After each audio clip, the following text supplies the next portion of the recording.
அயோத்தி ராமர் கோயிலின் கும்பாபிஷேக விழா கோலாகலமாக நடைபெற்றது. பிரதமர் மோடி முன்னிலையில் பாலராமனின் கண் திறக்கப்பட்டது. இது குறித்த ஒரு தொகுப்பை பார்க்கலாம்.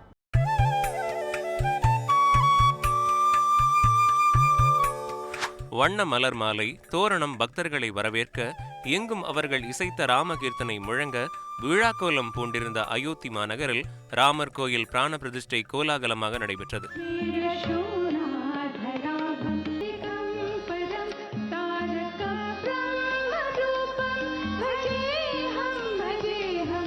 பிராண பிரதிஷ்டை விழாவிற்காக கடுமையாக விரதம் இருந்த பிரதமர் மோடி காலை 11:30 மணி அளவில் ராமர் கோயிலுக்கு வந்தார். பட்டாடைகள் பாரம்பரிய முறைப்படி அணிந்து வந்த அவருக்கு உற்சாக வரவேற்பு அளிக்கப்பட்டது.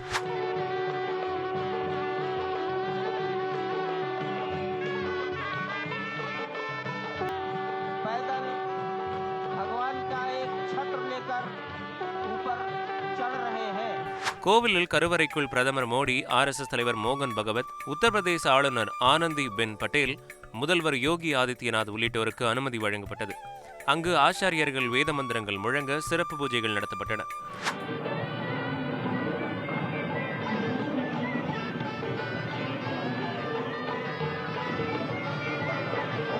பிரதமர் மோடி முன்னிலையில் பாலராமரின் கண் திறக்கப்பட்டது. பாலராமர் திருமேனியையும் திருவாச்சியையும் வண்ண மலர்கள் அலங்கரிக்க சொர்ணங்களில் ஜொலித்தார் பாலராமர். கோயில் அர்ச்சகர் வழிகாட்டுதலில் பூஜைகளை செய்த பிரதமர் மோடி நீண்ட நேரம் மனம் உருகி தரிசனம் செய்தார். ராமர் பாதத்தை தொட்டு வணங்கியதுடன் துளசி மற்றும் மலர்களை தூவி வழிபட்டார் பிரதமர் மோடி. சிறப்பு பூஜைகள் செய்து தீப ஆராதனையும் காட்டினார்.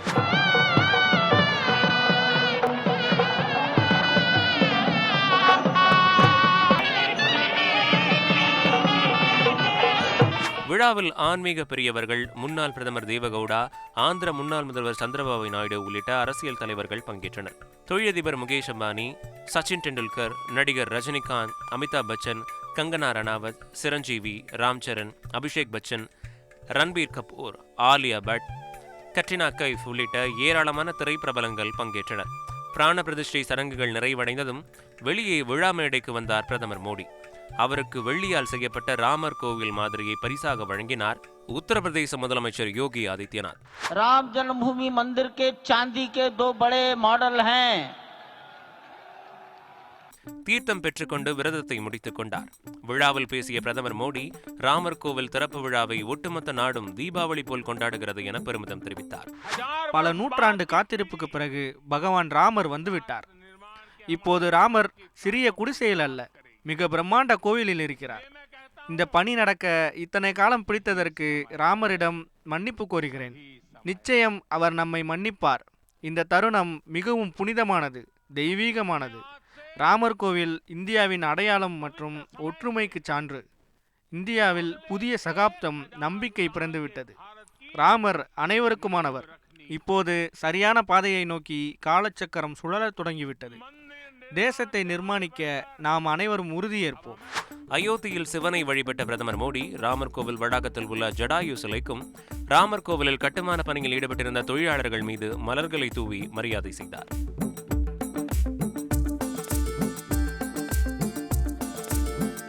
குபர்தில்லாவில் ஜடாயு சிலையையும் திறந்து வைத்தார். ராமர் கோவில் விழாவையொட்டி அயோத்தி நகரம் முழுவதும் கலை நிகழ்ச்சிகள் களை கட்டியது.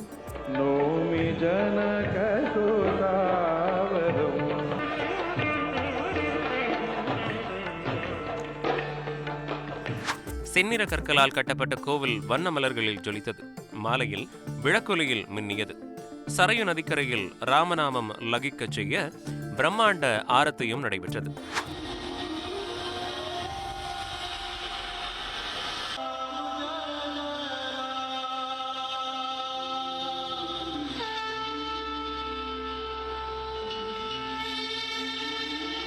இரவில் வானவேடிக்கை வானில் வர்ணஜாலம் செய்ய கோவிலில் சிறப்பு ஆரத்தியோடு பாலராமரை பக்தர்கள் தரிசனம் செய்ய ராமகீர்த்தனையோடு அயோத்தியை விழாக்கோலம் பூண்டது.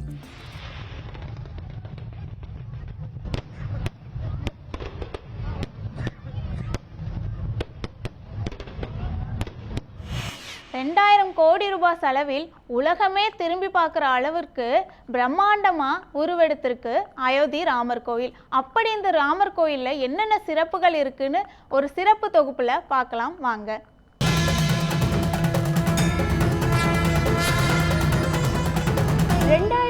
செலவில் உலகமே திரும்பி பார்க்கும் அளவிற்கு பிரம்மாண்ட கோயிலாக உருவெடுத்துள்ளது அயோத்தி ராமர் கோவில்.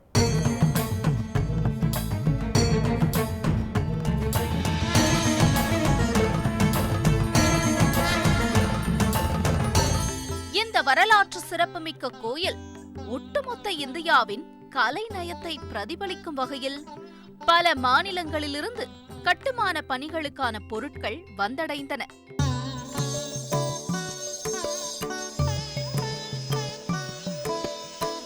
பல மாநில எல்லைகளை கடந்து வந்த பொருட்களுடன் கட்டப்பட்ட ராமர் கோயிலுக்கு ஒரு தனிச்சிறப்பு உண்டு.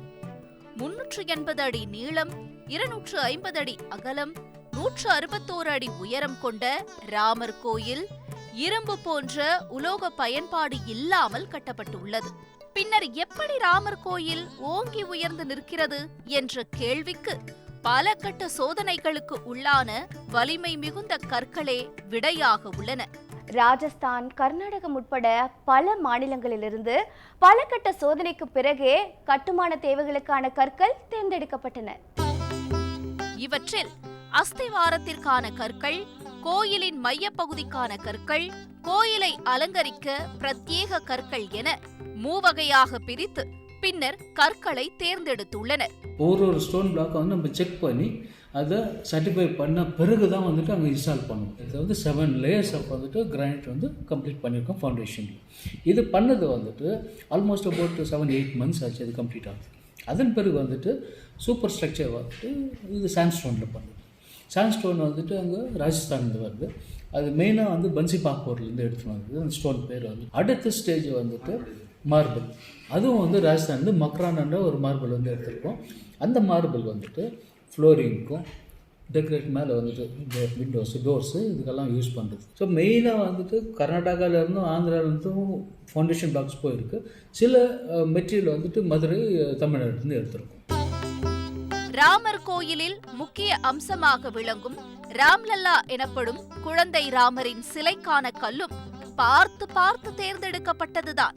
கர்நாடக மாநிலம் மைசூரில் உள்ள ஹெச்டி கோட் தாலுகாவில் உள்ள புஜேகவுடன்புரா கிராமத்திலிருந்து வெட்டி எடுக்கப்பட்டுள்ளது. கிருஷ்ணஷிலா எனப்படும் இந்த கல்லை தோண்டி எடுத்த சீனிவாஸ் நடராஜன் அதன் அயோத்தி பயணத்தை விவரித்தார். இங்கேருந்து கல் எடுத்து வச்சுருந்தேன். வச்சிருந்தப்ப அவங்க வாங்க குருவில் வந்து பாருங்கள் கல் எடுத்து வச்சுருக்கேன்னு சொன்னப்போ அவங்களே வந்து பார்த்துட்டு கலர் குவாலிட்டி எல்லாம் நல்லா இருக்கிறப்ப ரொம்ப நல்லா கல் கிடச்சிருக்குது. ராமருக்கு இந்த மாதிரி கல் கிடைக்கிறது இல்லை. இந்த மாதிரி கல் கிடச்சிருக்கு நம்ம புண்ணியன்ட்டு சொல்லிட்டு ஃபயர், வாட்டர் ப்ரூஃபு, பின்ன கிராக்கு, லைன்ஸு, டாட்ஸு ஒன்றும் இருக்காது. அந்த மாதிரி வந்துருந்தப்ப எங்கள் கல்லை செலக்ட் பண்ணுவாங்க. கிருஷ்ணஷிலா கல்லில் கலை நுட்பத்துடன் உருவாகியுள்ள குழந்தை ராமர் சிலையில் விஷ்ணுவின் 10 அவதார வடிவங்கள் சிற்பமாக இடம்பெற்றுள்ளது.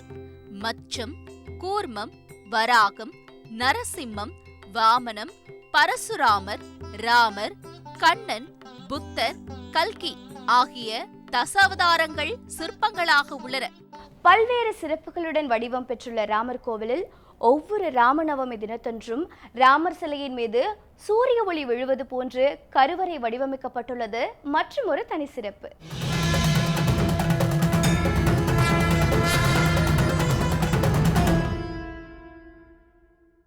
ஒரு பக்கம் அயோத்தி ராமர் கோயில் கும்பாபிஷேகம் சிறப்பாக நடந்து கொண்டிருக்க, மற்றொரு பக்கம் அசாம்ல உள்ள ஒரு கோயில்ல ராகுல் காந்தி வழிபடுறதுக்கு மறுப்பு தெரிவிச்சிருக்காங்க. இது பெரும் சர்ச்சையை கிளப்பியிருக்கு. இது குறித்த ஒரு செய்தி தொகுப்பை பார்க்கலாம் வாங்க. நாட்டின் மொத்த கவனமும் அயோத்தி ராமர் கோவில் திறப்பு விழாவில் இருக்க, காங்கிரஸ் எம்பி ராகுல் காந்தி பாரத் நியாய யாத்திரை மேற்கொண்டு வருகிறார். தற்போது அசாம் மாநிலத்தில் யாத்திரை மேற்கொண்டு வரும் ராகுல் காந்தி அங்குள்ள ஸ்ரீ சங்கர் தேவ் சுவாமிகளின் கோவிலான பதத்ரவா சத்ரா கோவிலில் வழிபாடு செய்ய முற்பட்ட போது அவருக்கு அனுமதி மறுக்கப்பட்டது. இதனால் தான் என்ன குற்றம் செய்தேன், தனக்கு ஏன் அனுமதி மறுக்கப்படுகிறது என பாதுகாவலர்களிடம் ராகுல் காந்தி கேள்வி எழுப்பி வாக்குவாதத்தில் ஈடுபட்டார். மேலும் அங்கிருந்து செல்ல மறுத்து கோவில் வளாகத்திலேயே அமர்ந்து போராட்டத்தில் ஈடுபட ஆரம்பித்த அவர் அங்கேயே மக்களுடன் மக்களாக பஜனையில் ஈடுபட்டார்.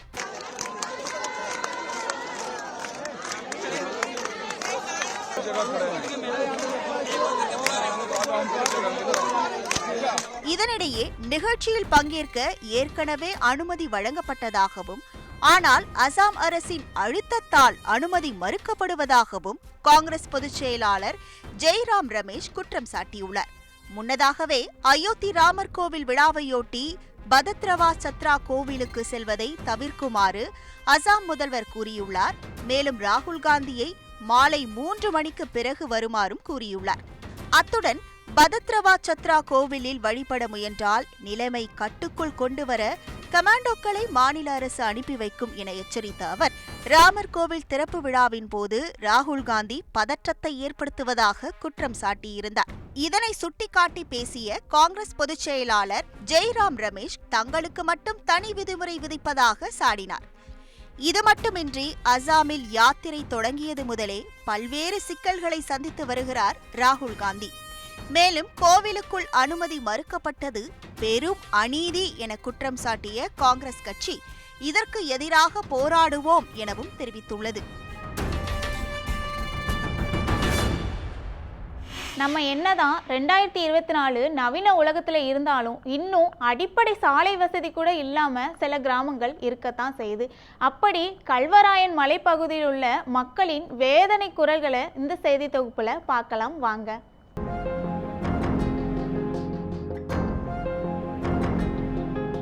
கள்ளக்குறிச்சி மாவட்டத்தில் உள்ள கல்வராயன் மலையில் குண்டியானத்தம் ஊராட்சிக்குட்பட்ட வயலம்பாடி கிராமத்தில் சுமார் 1000க்கும் மேற்பட்ட மலைவாழ் மக்கள் வசித்து வருகிறார்கள்.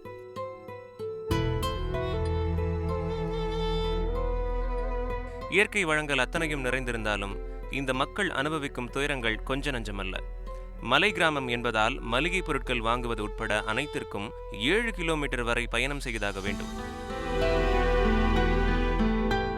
ஆனால் சாலை வசதிகள் உட்பட எந்த வசதிகளும் தங்கள் கிராமத்திற்கு செய்து தரப்படவில்லை என்கின்றனர் வேதனையுடன்.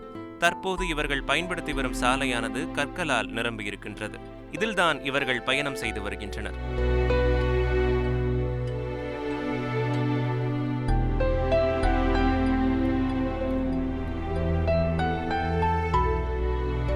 இவர்கள் வசிக்கும் இடத்திலிருந்து 7 கிலோமீட்டர் தூரத்தில் அரசின் ரேஷன் கடை உள்ளது.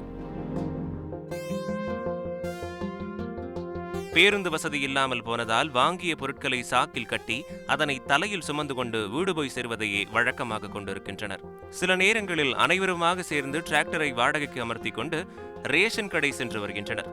அந்த வாகனத்தின் டயர் கொஞ்சம் பிசகினாலும் மலையில் இருந்து விழும் அபாயம் உண்டு.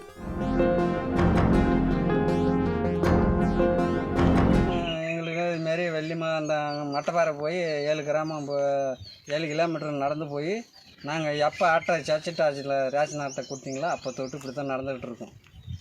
நாங்கள் நடந்து பார்க்கும்போது வண்டி பிடிச்சாலும் வண்டி வர்றதுக்கு கஷ்டப்படுது. ட்ரக்கும் வர முடியல.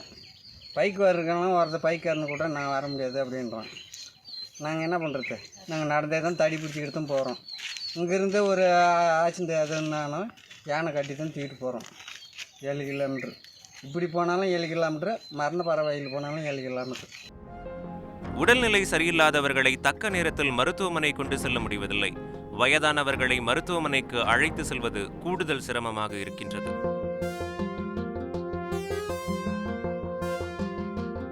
நாங்கள் நாட்டில் ஆட்சி தூக்கிட்டு நாங்கள் நடக்கிறோம். நாங்கள் இருக்கணுமா இல்லை நாங்கள் வாழணுமா வாழக்கூடாதா? எங்களுக்கு லோடு வச்சுட்டு வாங்கணும். எங்களுக்கு கார் போட்டு கொடுங்க. ரொம்ப உடம்பு சரியில்லை கூட எங்களுக்கு எதுவும் கொண்டு போகிறதுக்கு வழி இல்லை. நாங்கள் ஒரு கார் இருந்தாங்கன்னா நாங்கள் போக முடியும், வர முடியும். இல்லைன்னா நாங்கள் வீட்டில் தான் கிடக்கோம் பாடி. மட்டப்பாறை முதல் வயலம்பாடி வரை தார் சாலை அமைத்து தருவதே இதற்கு தீர்வாக அமையும். மேலும் ரேஷன் பொருட்களை தங்கள் கிராமத்திற்கே கொண்டு வந்து தர வேண்டும் என அரசிடம் கோரிக்கை வைத்துள்ளனர். மலைவாழ் மக்களின் துயரத்தை போக்க தமிழக அரசு முன்வருமா? பொறுத்திருந்து பார்ப்போம். தந்தி டிவி செய்திகளுக்காக செய்தியாளர் பழனிவேல்.